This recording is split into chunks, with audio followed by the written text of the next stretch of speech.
media, pada sore hari ini kami Polres Subang dalam ini Satgas Polres Subang akan melakukan kegiatan konferensi pers terkait dengan kasus pencurian data pribadi milik peserta BPJS Ketenagakerjaan, yaitu sesuai dengan RP yang dilaporkan di SPKD Polres Subang pada tanggal 17 Maret 2020.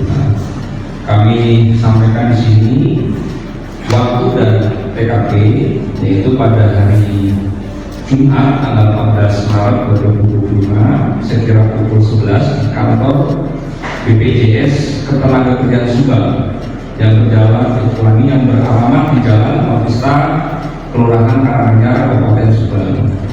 Adapun pelapor yaitu ARS usia 28 tahun, alamat Jalan Jaga, Subang. Saksi yang kita amankan berjumlah 5 orang. Kemudian tersangka yang kita amankan 2 orang, yaitu inisial ASN usia 35 tahun, alamat Majalengka. Kemudian LNR usia 35 tahun, alamat Majalengka, dan yang bersangkutan merupakan pasangan suami istri.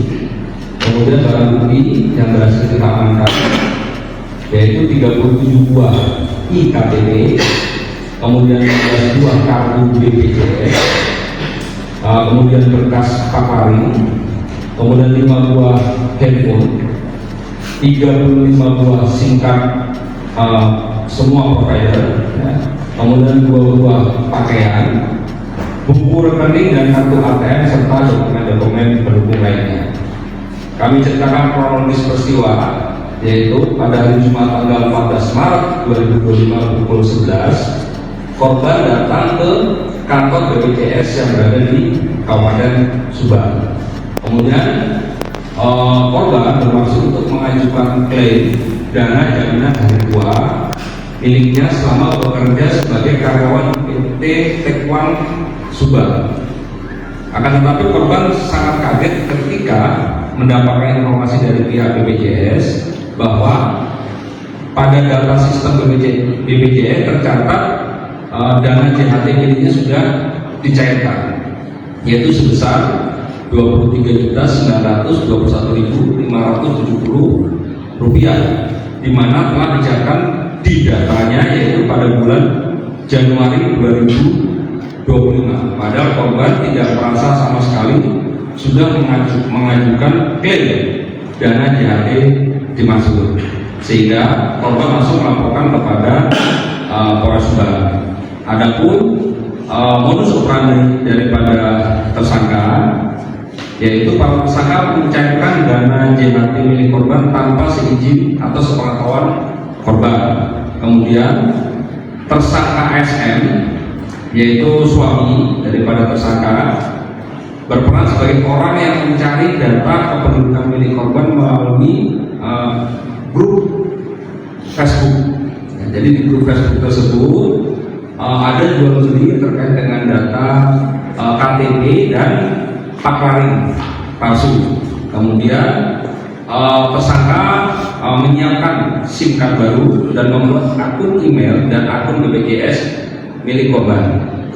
Tersangka LNR yaitu istri berperan sebagai orang yang mengaku seakan-akan sebagai diri korban dalam memproses verifikasi melalui aplikasi online dan pembuatan rekening dan pengajuan klaim dana JHT dimaksud. Jadi tersangka dia menerbitkan nomor rekening itu melalui aplikasi, ya, itu ya. Kemudian mencairkan dana tersebut juga menggunakan aplikasi BPJS, karena memang korban ternyata belum memiliki akun di dalam aplikasi BPJS itu sendiri. Kemudian dana JHT yang telah dicair oleh para tersangka ditransferkan ke rekening dan atau akun lapor lainnya milik para tersangka. Memang rekening baru tersebut itu namanya juga sesuai persis seperti nama yang ada di korban. Kemudian KTP-nya juga KTP asli. Nah, KTP asli yang dikeluarkan oleh Dinas Kependudukan. Namun kami dari Satreskrim Polres Subang bisa memastikan bukan dari Dinas Kependudukan di Kabupaten Subang. Nah, terkait Dinas Kependudukan di wilayah mana saat ini masih akan didalami oleh Satreskrim. Kemudian modus operandi tersebut selain di Kabupaten Subang ternyata pernah melakukan perbuatan serupa di beberapa daerah lainnya, antara lainnya yaitu Bandung, kemudian Cirebon, dan Sukabumi, yaitu pada tahun 2024. Nah, di mana keuntungannya bisa mencapai puluhan juta rupiah. Untuk delik pidana sangkaan yang kami kenakan yaitu pasal 67 ayat 3 dan atau pasal 68 Undang-Undang Nomor 27 Tahun 2022 tentang perlindungan data pribadi dengan ancaman pidana penjara paling lama 6 tahun dan atau pidana denda paling banyak 6 miliar rupiah. Kemudian selain dari bunyi delik pasal sangkaan, pihak-pihak yang dirugikan yaitu para korban atau masyarakat selaku nasabah jam sostek BPJS karena tidak mendapatkan uang yang menjadi haknya, kemudian perusahaan pemberi kerja karena sebagian iuran BPJS tersebut berasal dari pihak perusahaan, kemudian pemerintah atau BPJS ketenaga kerja karena dana jam sostek BPJS itu sendiri yang disediakan menjadi tidak tepat sasaran. Kami juga di sini akan mendalami karena memang rangkaian ini harus kita ungkap seterang-terangnya, gitu ya, yaitu mulai terkait dengan asal usul penyedia KTP, kemudian kartu BPJS itu sendiri dan paklaring palsunya, kemudian ide atau gagasan para tersangka sehingga memiliki kemampuan melakukan perbuatan ini juga masih kita dalami, termasuk dugaan keterlibatan orang, ya, baik di dalam sistem atau di luar sistem atau dalam hal lainnya, itu masih kita dalami. Kemudian terkait dengan dugaan korban-korban lainnya di luar daripada keterangan awal pihak tersangka. Jadi itu yang perlu kami sampaikan kepada rekan-rekan, dan kami juga menyampaikan kepada seluruh masyarakat Kabupaten Subang agar tidak terulang kembali hal-hal seperti ini, yaitu yang paling mudah untuk dilakukan, jangan gampang atau mudah sekali memberikan data di sosial media, ya. Baik data pribadi ataupun data-data lainnya, karena ternyata kami pun baru mengetahui juga, ya, bahwasanya di dalam grup Facebook itu nanti lengkap, jadi akan muncul data-data daripada BPJS, kemudian mana-mana saja yang sudah memiliki paklaring atau sudah terjadi resign, termasuk saldonya berapa. Nah, ketika misalkan orang mau membeli data pribadi seseorang tersebut dengan saldonya misalkan 5 juta, itu bisa terjadi transaksi jual beli terhadap data tersebut mungkin kurang lebih 500.000 atau 1 juta. Nah, itu yang terjadi. Nah, kami sangat membawakan seperti ini supaya tidak terjadi.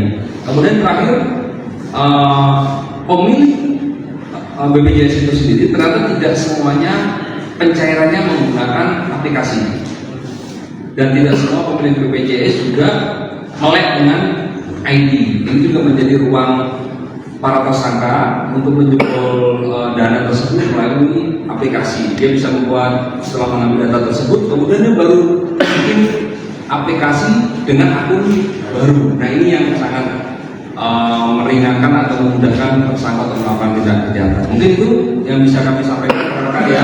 Tersangka sudah berapa kali? Tersangka sudah berapa kali mencari?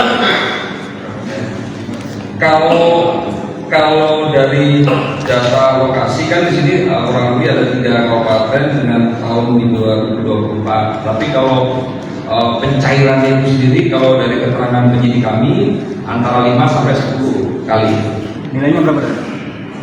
Kalau nanti perlu kami audit lebih lanjut ya, karena nanti itu berkaitan data angka, nanti masih kami dalami lebih lanjut. Itu tadi masih dalam rangkaian rencana tidak lanjut kami, semua mencari mendalami keterlibatan orang dalam. Itu ya.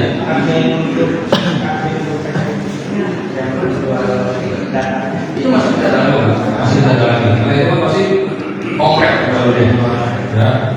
Itu ya, terima kasih rekan-rekan ya. Baik, wassalamualaikum warahmatullahi wabarakatuh.